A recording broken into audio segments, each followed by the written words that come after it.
Good afternoon.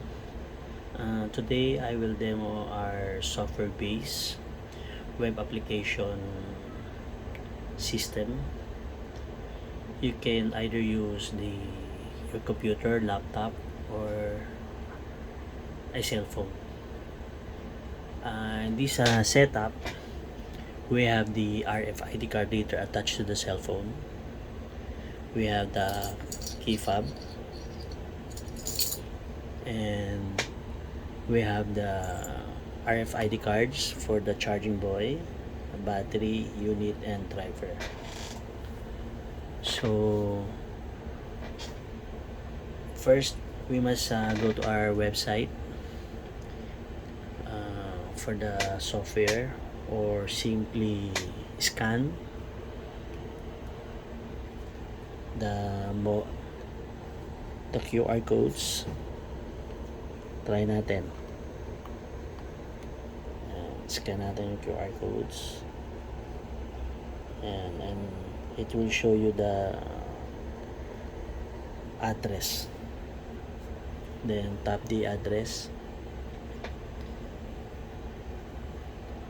And we will this is the login page.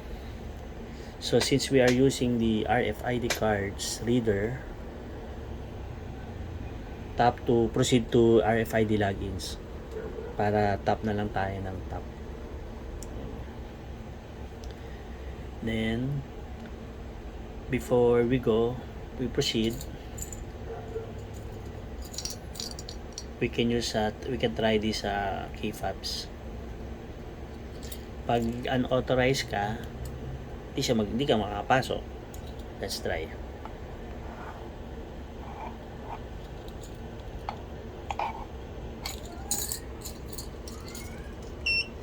Ayan. So invalid. Another invalid. So okay, invalid. So ayan siya, invalid. So let's try the authorized charging buoy RFID card. Tap. Then now you are inside the software. You can tap the battery, then the unit.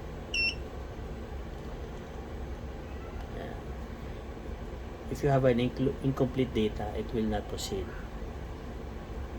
For example, like this one, medyo naglag siya. We can add the button there to proceed, pero right now we can just stop again. So makikita mo, unit na siya. So in the left side, you see the unit code, the old status swap out, and the new status swap in. For the battery code and the old status and new status. So we cannot go on if it is complete. So ma-eliminate na natin yun. So if you want to proceed, yung kulang, tap natin yung driver. Yan. So you have the summary, the report, and the system will automatically log out for security purposes.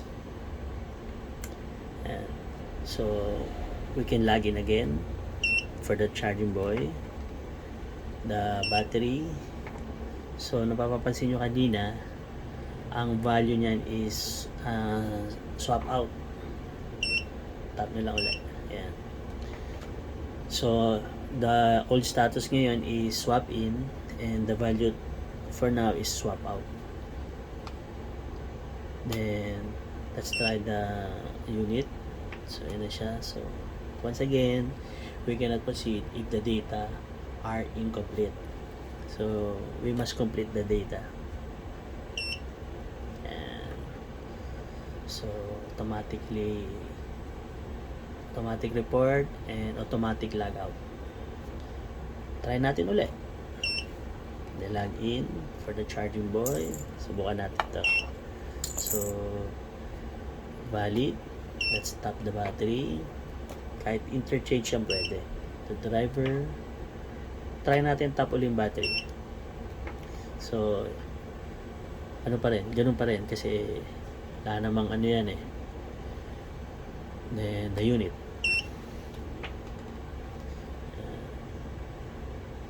From swap out to swap in, and then share report. So, old status natin is swap in, right? Tap natin. Unahin natin to. So, swap in. Tapat. Pag ganyan, ay magbasa, ulitin mo lang. Tap mo lang. So, yun yung old status niya, swap in. So, swap out na ngayon. Palabas na siya. Then, the unit and the battery. So, again, the report and automatic logout. So, okay. You wanna try again? Charge in. Charging boy, sorry. So, makita nyo, lapit natin yung camera, no? Para makita nyo.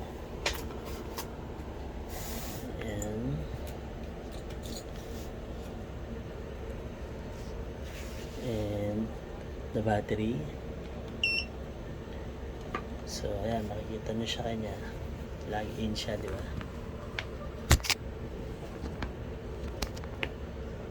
Log in siya. Ito nyo siya. Then, another tab.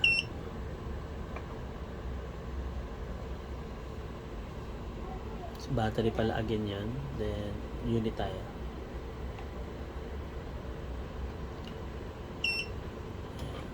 So, lumabas na yung unit sa ibabaw niya. Then, the driver. So, yun na siya. Then, automatically output the report. Then, the system will automatically log out for security purposes. So, that's all. Thank you.